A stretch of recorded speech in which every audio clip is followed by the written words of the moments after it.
일주일 전에 중고등학생들 한 30명하고 온수리 교회에서 견진 캠프를 했습니다. 제가 이틀 동안 학생들과 함께 지내면서 강의도 하고 함께 어울리게 됐습니다. 근데 강의를 도중에 내가 이제 학생들한테 여러 가지 꿈 얘기를 했는데 학생들이 한 명이 저에게 질문하더라고요. 주교님은 행복하세요? 그래서 제가 솔직하게 신부 생활할 때보다는 행복하지 않다 이렇게 말했습니다. 신부 생활할 때는 가르치면서 교육을 감추는 것이 굉장히 행복했는데 주교직은 중요한 결정을 해야 되고 결정에 대한 책임을 지는 그런 부담감 때문에 덜 행복하다 고백을 했습니다. 또 한 학생이 질문하더라고요. 신부님, 주교님의 꿈은 무엇이에요? 그래서 제가 또 당황하다가 내 꿈은 우리 성공의 신자들이 성공을 하는 신자로서의 자랑스러움, 참 내가 성공의 신자가 되는 것이 참 자랑스럽다, 그런 교회를 만든 것이 내 꿈이다, 이렇게 이야기를 했습니다. 학생들과 함께 했던 그 시간이 저에게는 참으로 소중한 시간이었고 저의 주교직을 다시 한번 생각해보는 그런 복된 시간이었습니다. 100년 전 김인년 3월은 대한독립 만세라는 함성으로 이 한반도 온 땅이 참으로 뜨거웠습니다. 독립선언문은 100년 지난 지금 다시 들어도 깊은 감동을 줍니다. 지난 100년 동안 이 나라 이 땅을 지키기 위해서 목숨 바쳤던 수많은 애국지사와 순국 선열들의 그 나라 사랑하는 마음과 그 혼과 정신을 다시 한번 되새기고 기억합니다. 뿐만 아니라 어려운 시절 신앙을 지키고 그를 섬겨갔던 수많은 선배 신앙인들의 거룩한 삶도 기억합니다. 우리 모두는 그런 나라 사랑하는 마음과 교회 사랑하는 마음들을 모아서 이 성찬 예배를 하나님께 봉헌합니다. 봄이 되었습니다. 수녀원에 가보시면 양지 바른 곳에 수소나 싹이 한 뼘 정도 아주 수북하게 올라왔습니다. 아마 조금 있으면 노란 꽃대가 올라올 것이고 그 꽃들에게 나비들이 찾아올 겁니다. 눈을 감고 상상해보면 나비들이 홀홀 날아드는 그 모습을 상상하면 얼마나 기분이 좋은지 모릅니다. 여러분은 꽃들에게 희망을이라는 책을 혹시 보셨는지? 이 책에는 두 마리의 애벌레가 나옵니다. 노랑 애벌레는 매일 먹는 일을 하다가 어느 날 문득 로켓시대에 붙습니다. 삶에는 그냥 먹고 자라는 것 이상의 무엇이 있지 않겠는가? 이런 질문과 함께 먹고 자라는 것 이상의 삶을 추구합니다. 노랑 애벌레는 애벌레로 사는 것은 진정한 삶이 아니라고 생각하면서 보다 의미 있는 삶, 보다 값 있는 삶을 살고자 노력합니다. 그래서 좀 불안하지만 자기 스스로를 누에 고치고 만들고 그 속에 갇힙니다. 그 마침내는 아름다운 나비로 다시 태어나게 됩니다. 또 다른 호랑 애벌레는 무엇인지 모르지만 그냥 무작정 먹고 무작정 기어오는 일에 열중합니다. 다른 애벌레를 무참히 짓밟으면서 기둥까지 올라갔지만 그 끝 아무것도 아니라는 사실에 망연자실합니다.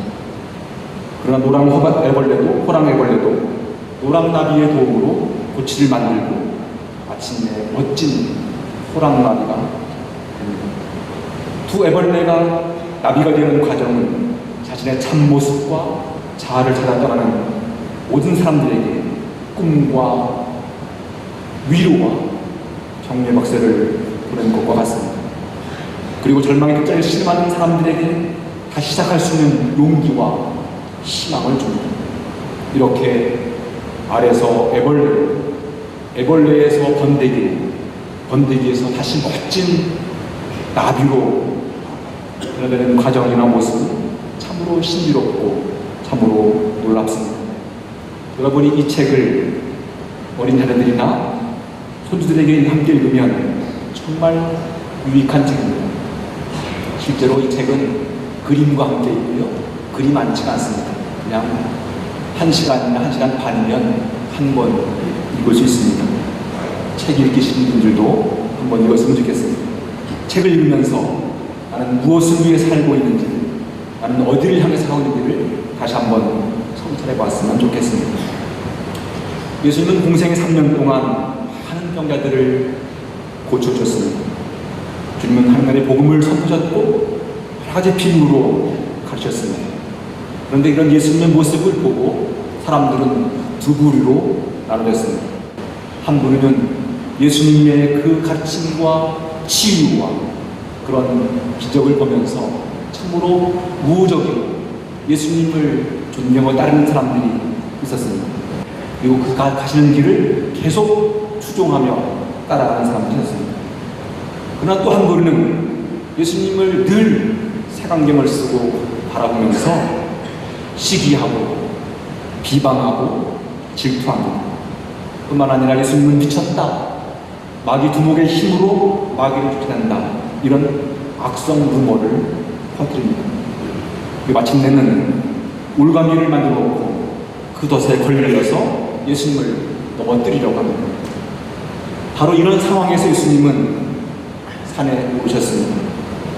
주님이 산에 오르신 것은 요즘 냉이를 캐거나 숲을 뜯으러 가는 것이 아닙니다.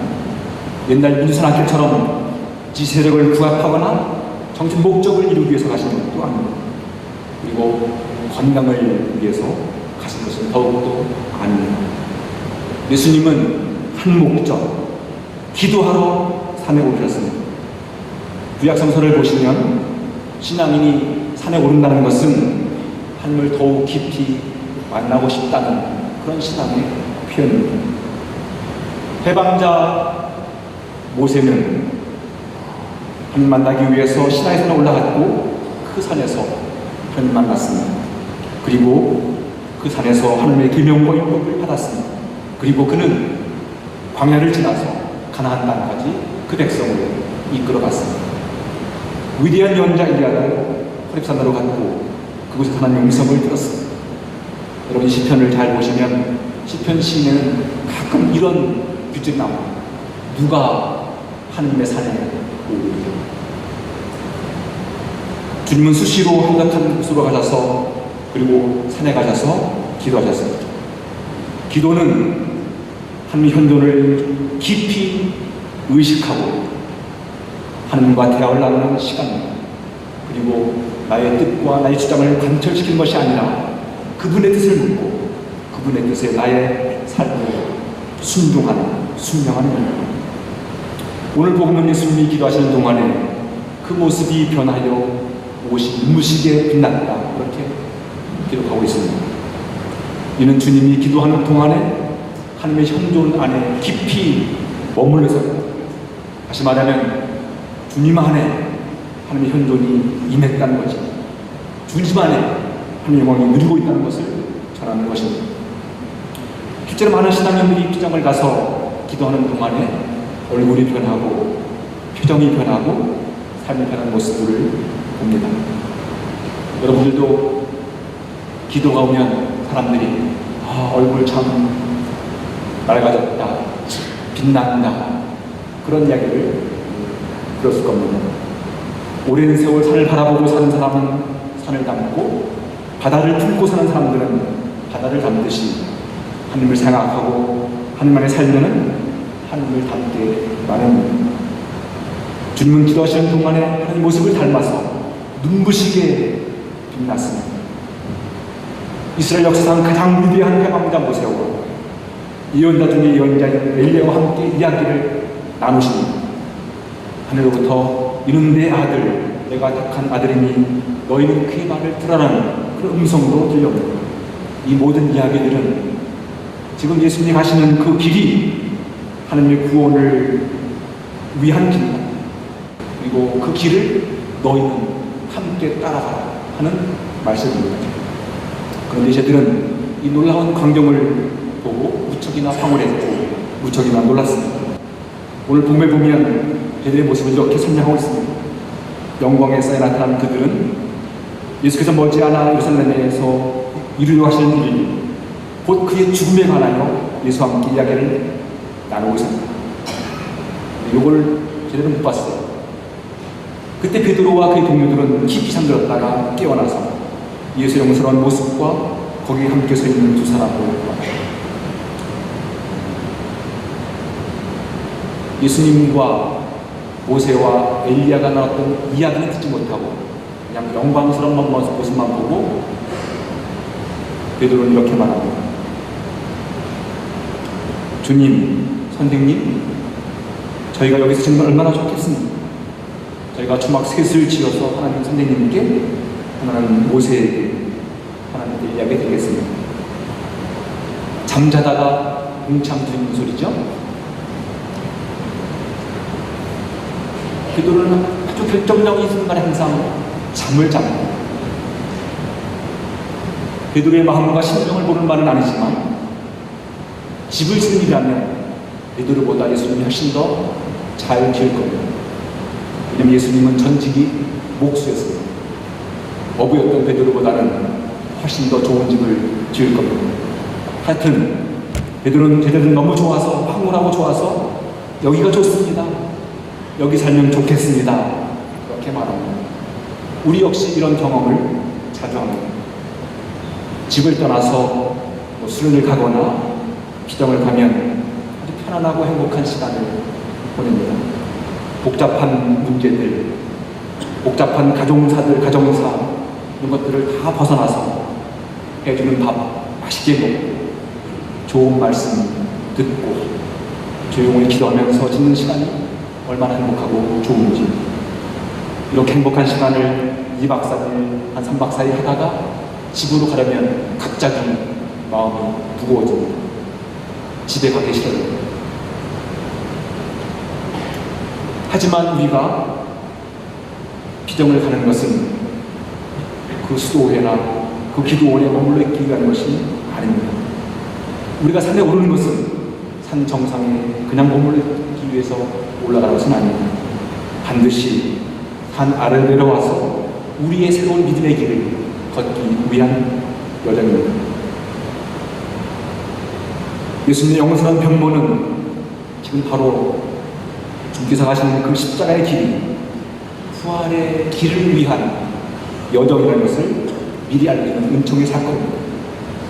율법을 대표하는 모세와 예언서를 대표하는 엘리야가 주님과 함께 그 주님의 부활과 죽음과 부활에 관한 이야기를 나눴다는 이 이야기는 주님께서 가시는 그 십자가의 죽음과 부활을 통해서 반드시 율법과 예언이 완성될 것이다.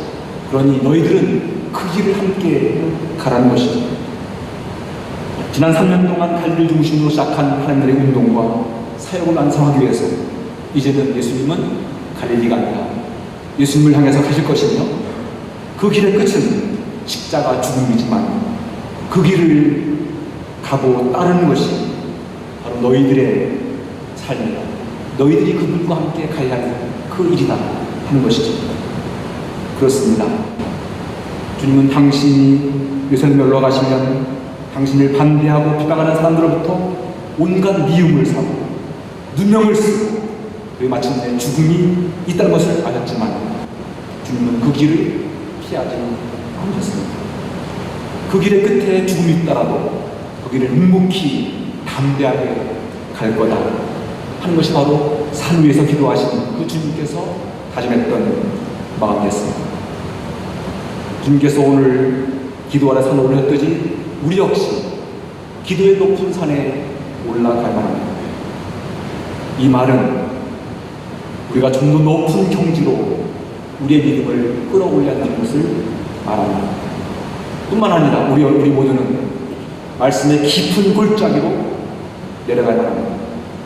우리 높은 산과 말씀의 깊은 골짜기에서 모세와 엘리야 그리고 수많은 믿음의 사람들을 만나야 될 것이고, 그분들과 함께 나의 삶의 방향과 목표를 정하고 새로운 믿음의 길을 걸어가도록 요청받았습니다.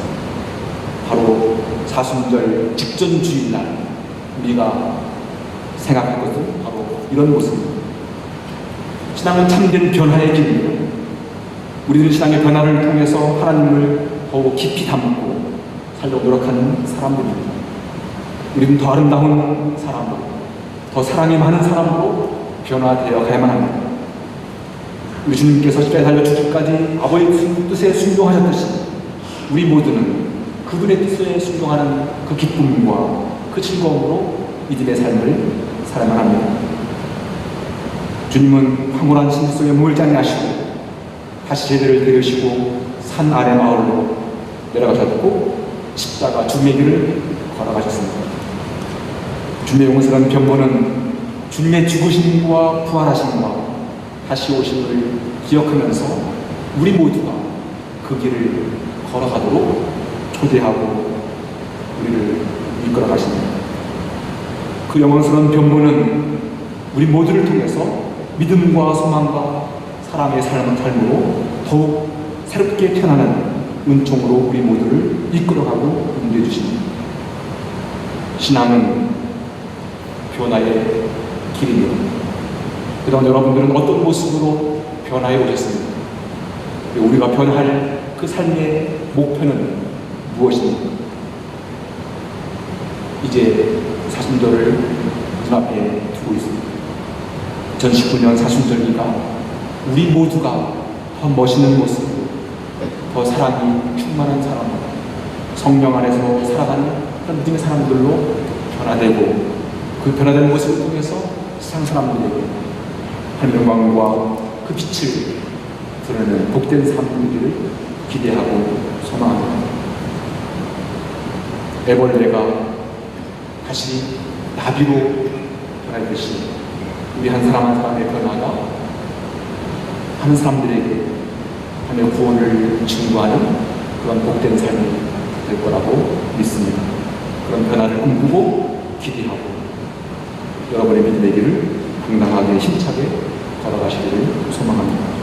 정부와 성자와 풍의 말씀드렸습니다.